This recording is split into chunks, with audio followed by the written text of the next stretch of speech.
Hello, hello, hello, and welcome to Diva Dirt TV. My name is John Duffy.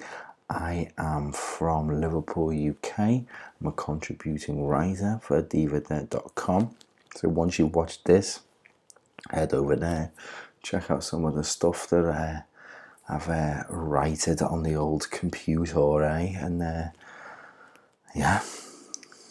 So we are nearly here.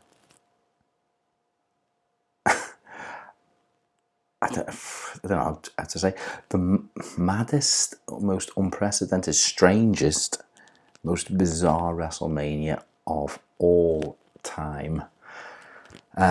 Because a global pandemic has basically shut the world down, and we cannot do anything that we took for granted. Blow my neck. 3 weeks ago, 2 weeks ago. So, WrestleMania is unprecedented for a number of reasons. Most obvious that it's taken in front of no fans, taking place in front of no fans. It's going to be shown over dos days. That's as far as my Spanish goes, by the way. And it's going to be, it's pre-recorded. So, Trey unprecedented mementos. So, yeah, I could speak about if it should have gone ahead or not, or it should have been postponed or not. But that's beyond the point now, because it's happening this Friday. No, the Friday? Sorry, apologise. This Saturday and Sunday, we will be given the two-part WrestleMania 36.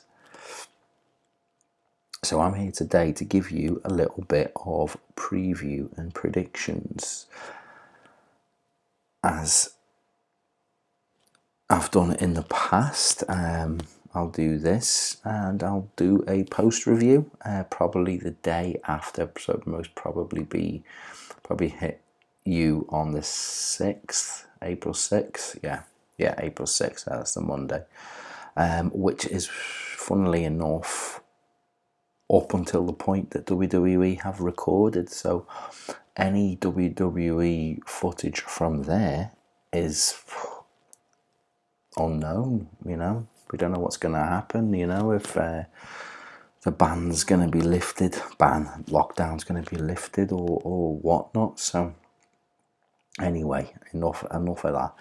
I'm going to speak to you freely about who I think is going to leave WrestleMania with the belts, because not only is WrestleMania unprecedented for the aforementioned reasons, it's also unprecedented for the fact that it has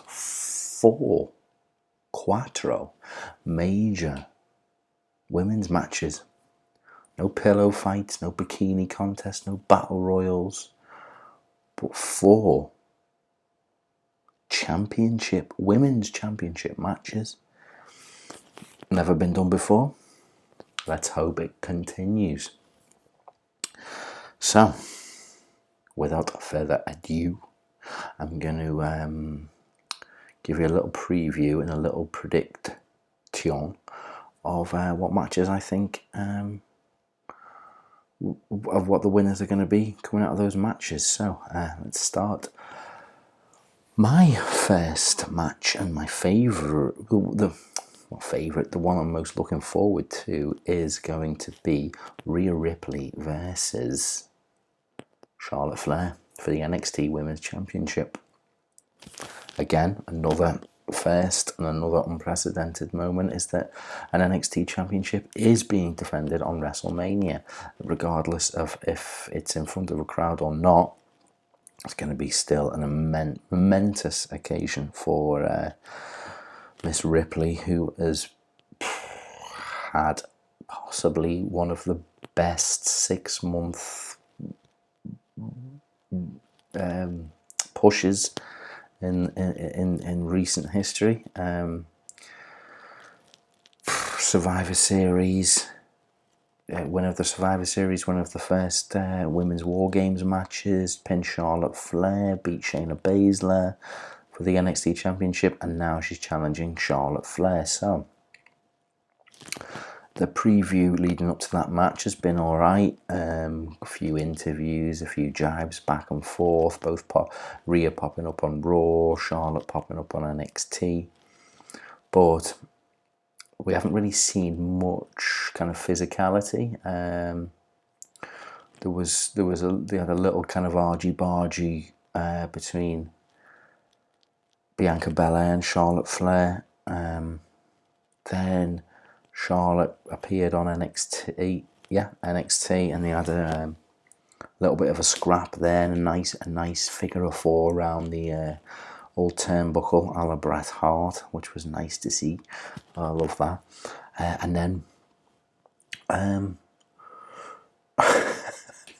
then we had Rhea Ripley walk into the PC on Raw last night, and an errant boot, large high heel, straight to the back, and a sneak attack from Charlotte Flair, which was good. Could it have been better? Possibly, but at least we haven't had them facing off in matches, which seems to be WWE's MO. How do we build up to a feud? Have them face off against each other on Raw, on SmackDown, on NXT, and then the pay-per-view. So at least we haven't had that. We've had a good few little jibes, good few little jabs, and leading up to WrestleMania for the first ever NXT Women's Championship match on WrestleMania. So prediction time. I'm going to go with Rhea Ripley. You can never underestimate Charlotte in a championship match position, because she is Charlotte Flair, and there is always a large percentage of her winning. So, but I do think that they are strapping the rocket to Rhea Ripley. And one other way of establishing her dominance over the women's division for now and for future generations is to have her beat Charlotte Flair clean as a whistle on WrestleMania. So that's what I'm going to go for. Rhea Ripley to retain. My next match that I'm looking forward to the most will be Becky Lynch versus Shayna Baszler.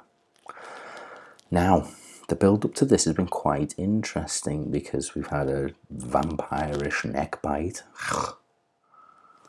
a Stone Cold-esque drive and return from said medical facility, along with a what do you call? I don't know what you call them over there. We just call them trucks. Big truck. Becky Lynch driving a big ass truck with her face on it. A very a la Stone Cold. But one thing that has intrigued me the most were the kind of rather intense and rather kind of intimate promos, especially the one that Shayna cut with Charlie Caruso on Raw, nicely blacked out. Then out of nowhere there was a Becky took her out with a chair. I thought that was pretty sweet. Did enjoy that. Then last night we had Becky giving one of her tight-lipped, mean-mugged promos. You're fucking dope. You're fucking dope.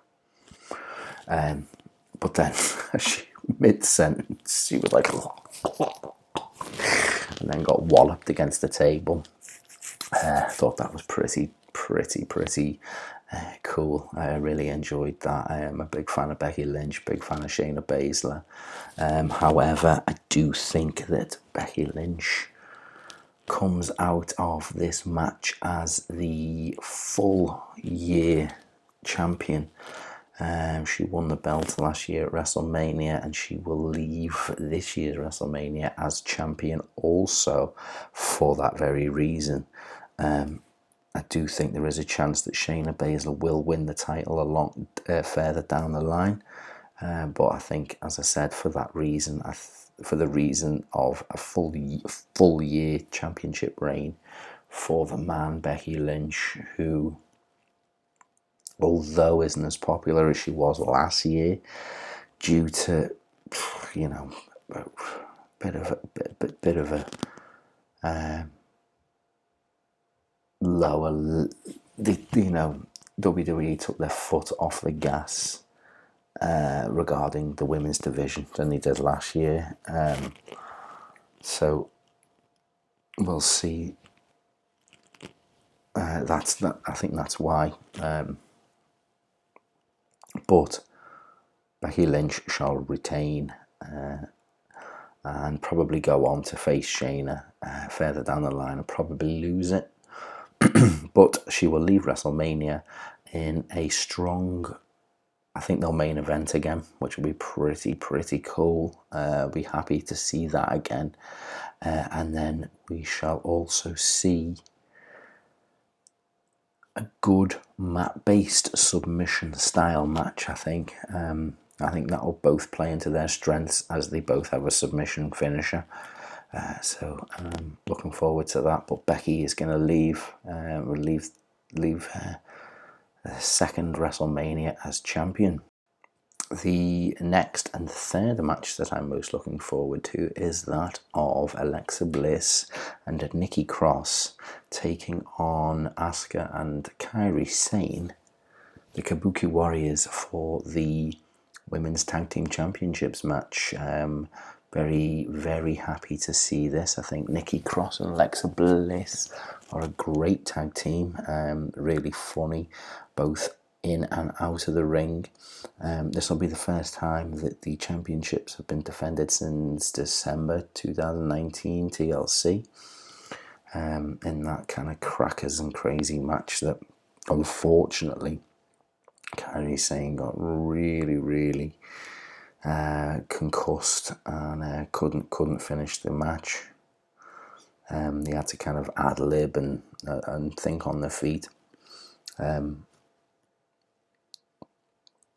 But obviously, so that's why she's been off telly or out of the ring at least since then. But we are now on to WrestleMania. We're now getting the women's tag team match, which features four of the best wrestlers, I think, going at the minute. Asuka has been phenomenal. I don't know how anyone can cut the best promos on television not in the English language. Her promos in Japanese are fantastic. Passion, ferocity, you know what she's saying without understanding it, and it's just great. And along with, she's turned up the kind of hyperactive, crazy Oscar to 11. That's my version of it. Dance and stuff has been really entertaining. In the ring, there's no one better. Nikki Cross has got a lot to prove. She is a vastly underrated performer.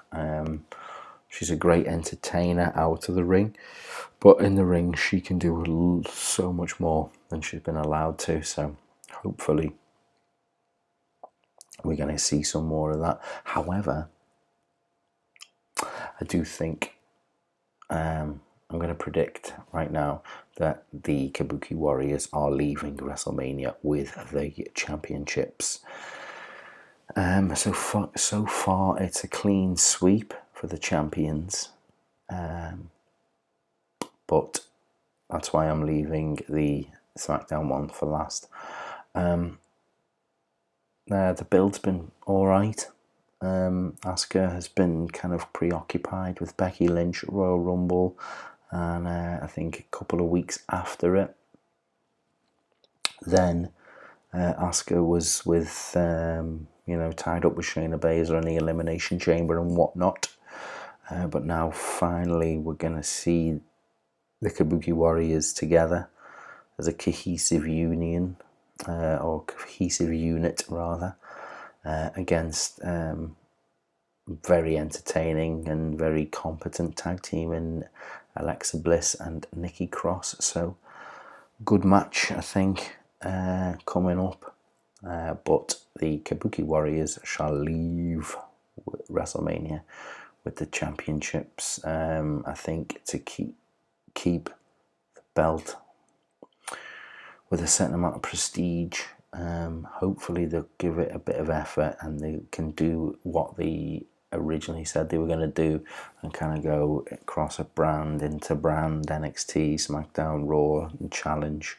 And they've certainly got the wrestlers that are not doing much that can team up. What are Fire and Desire doing? Give them a match. Anyway, moving on to the fourth and final match, women's match, which is the six-pack challenge that features 1, 2, 3, 4, 5. The 5-pack challenge. Dana Brooke had to self-quarantine, or self-isolate rather, which was, really, really unfortunate. But, this is the world we're living in at the minute. So nothing official released as of yet. So we'll see what happens there. But in reality, she was never going to win anyway, was she? She was probably there to be the first or second one eliminated. But as of now, we've got Sasha Banks taking on Naomi, taking on Tamina, taking on Lacey Evans, taking on Bayley for the SmackDown Women's Championship. Now, who is going to leave? Sasha Banks is. And I think that she's going to do it by pinning Bayley. They're going to give us that match that we wanted 7 fucking years ago. I don't know if it was 7 years ago, but it was a long time ago. They were feuding in fucking 2018. Anyway, I'll take it because anytime I see Sasha Banks in the ring and Bayley in the ring, I am happy. The build has been okay to this. I'm doing this before the final SmackDown of WrestleMania, but I doubt anything's going to happen because nothing that good happens on SmackDown anyway.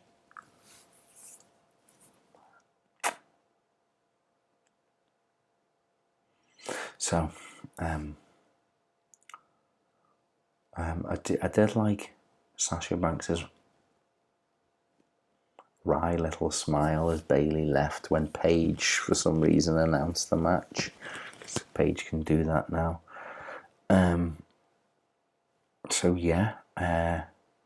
Bayley is going to leave WrestleMania without the championship, and Sasha Banks is going to lose.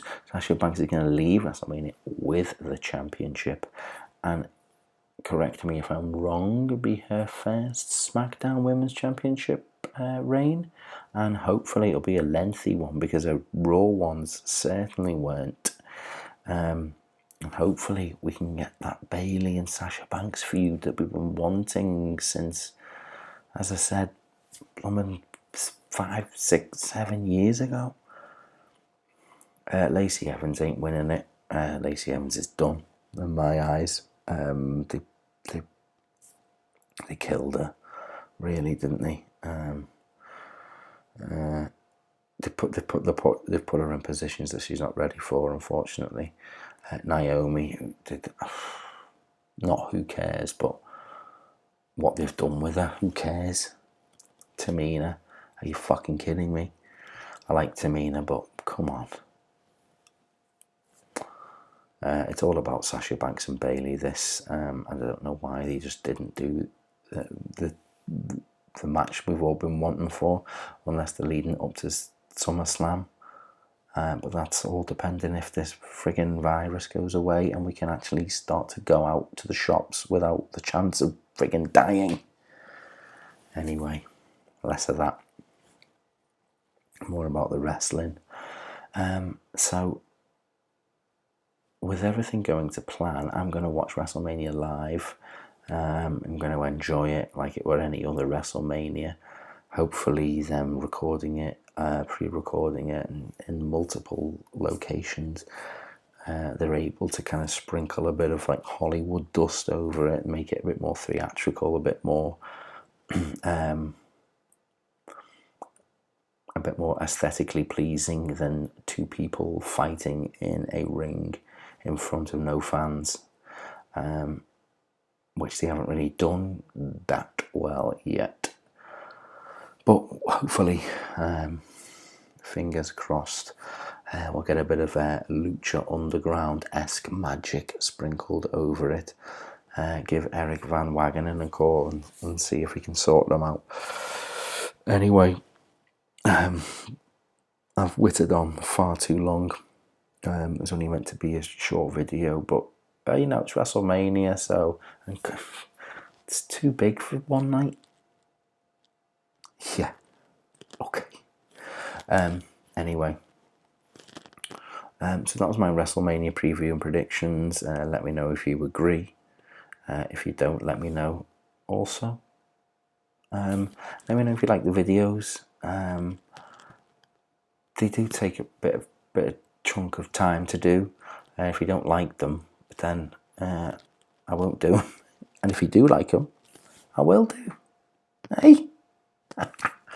Anyway, with that being said, I'm going to reiterate that this is going to be pretty bizarre and very jarring WrestleMania that I think a lot of people are not going to enjoy for the reason that it's not in a massive arena in front of 1 million fans.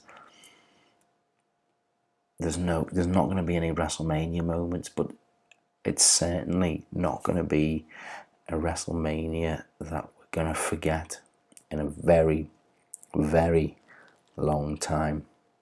And hopefully that'll be because of the matches and the results rather than the unprecedented and rather strange circumstances. So with that being said, I'm going to log off and I'll see you all on Monday. Take care. Bye.